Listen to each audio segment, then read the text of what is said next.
अब हम आपको जरा ये दिखाते हैं कि सीकर में जाति समीकरण किस तरीके से बनते और बिगड़ते हैं। जो हमने पहले आपको बताया, जाट मतदाता यहाँ पर निर्णायक भूमिका में होते हैं। तादाद तकरीबन 4 लाख के करीब है, जिधर जाएं उसकी सीट पक्की मान लीजिए। ब्राह्मण मतदाताओं की संख्या 2,40,000, 1 लाख करीब अल्पसंख्यक वोटर्स हैं। माली वोटर्स की संख्या तकरीबन 1.5 लाख के करीब है। राजपूत मतदाताओं की संख्या भी तकरीबन इतनी ही है, 1.5 लाख के करीब, और 2 लाख के करीब एससी मतदाता हैं। कुमावत मतदाता हैं तकरीबन 1 लाख, ये भी अहम होते हैं। वैश्य मतदाता तकरीबन 1,20,000 के करीब हैं। तो ये हमने आपको जाति समीकरण बताने की कोशिश की। अब जरा जल्दी से देखते हैं कि सीकर में समस्याएं किन किन मुद्दों को लेकर है। सीकर में पेयजल की एक समस्या है, बेहद अहम समस्या। मेडिकल कॉलेज की मांग लंबे वक्त से चल रही है। रेल सेवाओं का विस्तार यहां पर किए जाने की मांग उठ रही है सीकर में। सीकर में उद्योग लगाने के बाद उद्योग आएगा तो जाहिर सी बात है कि रोजगार भी मिलेगा। तो ये कुछ समस्याएं हैं। अब हम आपको दिखाते हैं कि इस बार के संसदीय चुनाव में कितने मतदाता हैं जो प्रत्याशियों के भाग्य का फैसला करेंगे।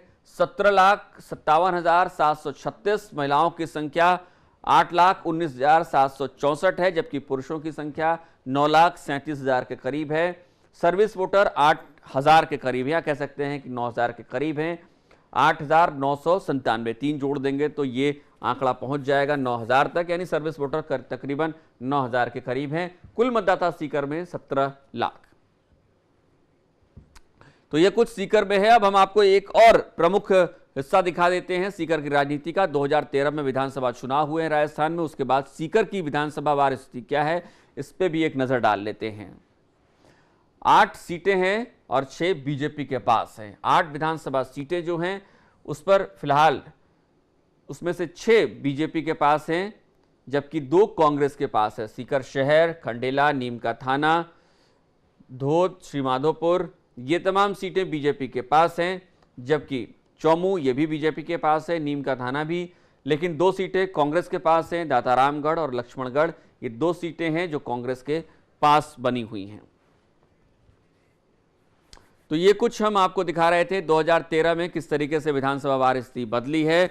अब हम आपको सीधे लिए चलते हैं सीकर, जहां पर हमारे सहयोगी शोएब रजा इस वक्त मौजूद हैं। सीकर की जनता भी मौजूद है। शोएब, स्वागत है आपका, जनता का भी स्वागत है। आपसे समझने की कोशिश करेंगे सीकर की जनता की मुश्किलें क्या हैं। सांसद को जो चुना था, क्या वाकई में सांसद उनकी कसौटियों पर खरा उतरा, और इस बार जो प्रत्याशी हैं क्या उम्मीदें उनसे होंगी जनता की। शोएब। बिल्कुल आशीष, देखिए सीकर के विजय ग्राउंड से ये लाइव है और तमाम जो जनता है सीकर की वो यहाँ पर मौजूद है। कुछ प्रतिनिधि जो आए हुए हैं यहाँ पर, उनका परिचय मैं आपको करा दूं। रीटा सिंह जी है कांग्रेस की तरफ से, इसके अलावा बीजेपी की तरफ से अगर बात की जाए तो यहाँ पर आई हुई है इंदिरा जी। इसके अलावा क्योंकि आम आदमी पार्टी की बात की जाए तो यहाँ प्रत्याशी उतारा है आम आदमी पार्टी ने, और आम आदमी पार्टी की तरफ से मोहम्मद इकबाल साहब है। वहीं माकपा की बात की जाए तो अब्दुल कयूम कुरैशी साहब है जो यहाँ पर सवालों के जवाब देंगे जनता की, क्योंकि जो उम्मीदें थी कांग्रेस के यहाँ से सांसद मौजूदा है और उनको हालांकि टिकट नहीं दिया गया है खंडेला जी को, लेकिन उनकी जगह पीएस जाट को कांग्रेस ने मैदान में उतारा है। तमाम जो जनता है सीकर की वो यहाँ पर मौजूद है, सवाल वो भी करेंगे अपने जो पार्टियां हैं उनके नुमाइंदों से, उनसे सवाल करेंगे। लेकिन शुरुआत में कांग्रेस से करना चाहूंगा कि क्यों जनता आप पर फिर से भरोसा करे। खंडेला जी से बहुत उम्मीदें की थी जनता ने, लेकिन उन उम्मीदों पर लोग ये कह रहे हैं कि वो खरे नहीं उतर पाए। देखिए, कांग्रेस एक ऐसी पार्टी है जिसकी बहुत ही शक्तिशाली इतिहास रहा है, और अगर देखा जाए तो पिछले 10, 15, 20 सालों में जो विकास हुआ है हमारे देश में, मैं समझती हूँ पूरी तरह से कांग्रेस की देन है। और इसलिए मैं विकास को अगर देखें तो निश्चित तौर पर जनता को भरोसा है कि अगर कांग्रेस की सरकार आती है तो कंटिन्यूटी इस विकास का हो सकता है। बिल्कुल, कांग्रेस की तरफ से कहा जा रहा है आशीष के विकास किया है और विकास को देखकर जनता वोट देगी, क्या ऐसा हुआ है क्या? नहीं, इस प्रश्न का जवाब आपने रीटा सिंह जी से जो प्रश्न पूछा था उसी में निहित है। महादेव सिंह जी खंडेला का रिपोर्ट कार्ड तो खुद कांग्रेस ने भर दिया है, उनको फेल करार दिया है, इसीलिए उनको टिकट नहीं दी गई है। लेकिन आपने भी तो सुभाष मारिया जी को टिकट नहीं दिया, कई बार सांसद रहे आपकी पार्टी से। जी, सुभाष महरिया जी सुभाष महरिया जी को विधानसभा का टिकट दिया गया था और वो जीते हुए नहीं थे, इसलिए उनकी परफॉर्मेंस जो थी वो अभी परीक्षा पर या कसौटी पर नहीं थी। सुभाष महरिया जी की परफॉर्मेंस जो थी वो कसौटी पे नहीं थी। पिछली बार हमने उनको टिकट दिया था, 5 साल उन्होंने काम किया था। बिल्कुल काम किया था। आप आम आदमी पार्टी की बात करते हैं तो झुंझुनू में भी जो फौजी बैकग्राउंड है उससे ताल्लुक रखने वाले प्रत्याशी को मैदान में उतारा है। यहाँ भी यही चीज नजर आ रही है, एक जो मिलिट्री बैकग्राउंड है उससे ताल्लुक रखने वाले कैंडिडेट को आपने मैदान में उतारा है। ये सिलसिला दरअसल है क्या? सीकर की जनता क्यों विश्वास आप पर करे? सीकर की जनता इसलिए विश्वास करे कि फौजी आदमी इस भारतवर्ष में सबसे बड़ा ईमानदार माना जाता है। वो देश के लिए अपने प्राणों को भी न्यौछावर कर देता है। इससे बड़ा सबूत भारत राष्ट्र को नहीं चाहिए। जब जब भारत में युद्ध आई तो इन फौजियों ने ही हमारी सीमाओं की रक्षा की है और ईमानदारी इन्हीं से सिखाई जाती है। पूरा सिस्टम करप्ट हो गया। अरविंद जी केजरीवाल कहते हैं कि आज हम आ रहे हैं तो भारत से आ रहे हैं।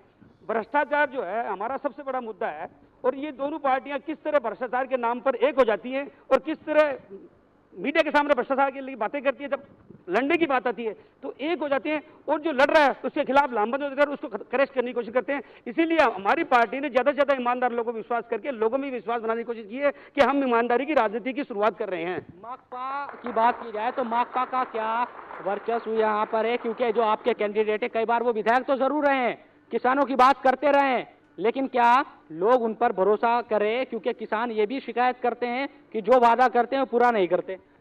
नहीं, इसमें ऐसा है कि सीकर का दुर्भाग्य रहा है कि भाजपा और कांग्रेस के यहाँ से सांसद जीत के गए हैं, लेकिन संसद के अंदर, लोकसभा के अंदर आज तक सीकर की आवाज़ किसी भी सांसद ने नहीं उठाई है। यहाँ पर उप प्रधानमंत्री भी रह चुके हैं, लोकसभा अध्यक्ष भी रह चुके हैं और भाजपा कांग्रेस ने सिर्फ आम जनता को लूटने का काम किया है। और कामरेड अमराराम हमेशा किसानों और मजदूरों और आम जनता की मांगों को लेकर संघर्षरत रहे। भले ही पिछली बार 2004 के अंदर इसी महारानी जो वसुंधरा है उसको किसानों के 2 लाख किसानों ने उनका घेराव करके बिजली के मुद्दे पर उनके घुटने टेका है। आज किसी भी बीजेपी और कांग्रेस की सरकार की हिम्मत नहीं हुई कि वो किसानों की बिजली के पैसे बढ़ाए। किसानों की बात हो रही है, क्या ऐसा है क्या? क्योंकि मेडिकल कॉलेज की बात कही जाती है कई बार, क्योंकि सीकर बंद भी रहा पिछले दिनों इसी मांग को लेकर। आरोप ये लग गया कि बीजेपी की अगर बात करें तो कैबिनेट मंत्री चुरू ले गए मेडिकल कॉलेज। जनता के क्या सवाल है? मेडिकल कॉलेज पर जनता का ये सवाल है कि सीकर हर दृष्टिकोण से 4 जिलों का बीच का जिला मुख्यालय है, उसको देखते हुए, यहाँ जो फैसिलिटी है उसको देखते हुए, यहाँ जो स्टूडेंट है उसको देखते हुए सबसे पहले हक सीकर का होना चाहिए था। लेकिन चूंकि वसुंधरा राजेंद्र सिंह जी राठौड़ को ज्यादा महत्व देती हैं और सीकर से 6 जो विधायक बीजेपी के चुने गए हैं वो नाकारा साबित हुए हैं। सीकर का हक होना चाहिए था मेडिकल कॉलेज, इसके लिए संघर्ष चल रहा है और सीकर ने हमेशा ये जताया है, चाहे किसी प्रकार का सामाजिक आंदोलन हो, किसी प्रकार का राजनीतिक आंदोलन हो या अपने हक की कोई आवाज हो, सीकर ने मांग उठाई है और सीकर से आज सुभाष जी महरिया इसी मांग को लेकर निर्दलीय चुनाव लड़ रहे हैं। जनता उनके साथ है। और जवाब ले लेते हैं जरा बीजेपी के, क्योंकि जो प्रतिनिधि बनकर आए हैं आपसे जवाब लेंगे। मेडिकल कॉलेज छीन लिया गया है ऐसा आरोप लगा रही है सीकर की जनता। देखिए, मेडिकल कॉलेज छीना नहीं गया है। जब पिछली सरकार सत्ता में थी, पीपीपी मॉडल पर सांवली में एक मेडिकल कॉलेज बनाने की घोषणा की गई, उसको बजट सरकार ने दिया नहीं। एमसीआई जो है, मेडिकल काउंसिल ऑफ इंडिया, उसके नॉर्म्स हैं कि जहां ऑलरेडी एक मेडिकल कॉलेज की घोषणा हो चुकी हो वहां दूसरा मेडिकल कॉलेज घोषित नहीं किया जा सकता। अगर कांग्रेस वो आधा अधूरा मेडिकल कॉलेज घोषणा नहीं करके दी गई होती तो ये मेडिकल कॉलेज हमें मिला होता। आप पर आरोप है मेडिकल कॉलेज का, मेडिकल कॉलेज को लेकर आरोप लगा रही है कि कांग्रेस की वजह से, क्योंकि जो नॉर्म्स थे उसको गलत तरीके से पेश किया गया, ये आरोप। नहीं, ऐसी बात नहीं है। पिछली सरकार ने जो घोषणा की थी और काम ऑलरेडी प्रोसेस में था। हालांकि ये इट्स ओके, आप हर संभाग में या हर जिले में आप खोल सकते हैं, लेकिन जो ऑलरेडी यहाँ के लिए दिया गया था तो आई थिंक यहीं बनना चाहिए था। बिल्कुल, कांग्रेस और बीजेपी के जो आरोप है, आपस में जो आरोप प्रत्यारोप का जो सिलसिला है, किस तरीके से देखते हैं? जनता के मुद्दे कहीं खत्म होते जा रहे हैं? चेहरों को लेकर चुनाव है। नहीं, जनता के मुद्दे खत्म नहीं हुए जा रहे हैं, बल्कि मेडिकल कॉलेज का सिलसिला तो बहुत ज्यादा बढ़ गया है। मेडिकल कॉलेज तो हमारा एक हक था सीकर का, उसको छीन लिया गया है। और हम ये पूछना चाहते हैं, अगर कांग्रेस ने मेडिकल कॉलेज के लिए, जैसे मैडम ने बताया कि सांवली में तय किया था, चलो कांग्रेस ने नहीं किया तो बीजेपी को तो उसमें कुछ गौर करना चाहिए था ना।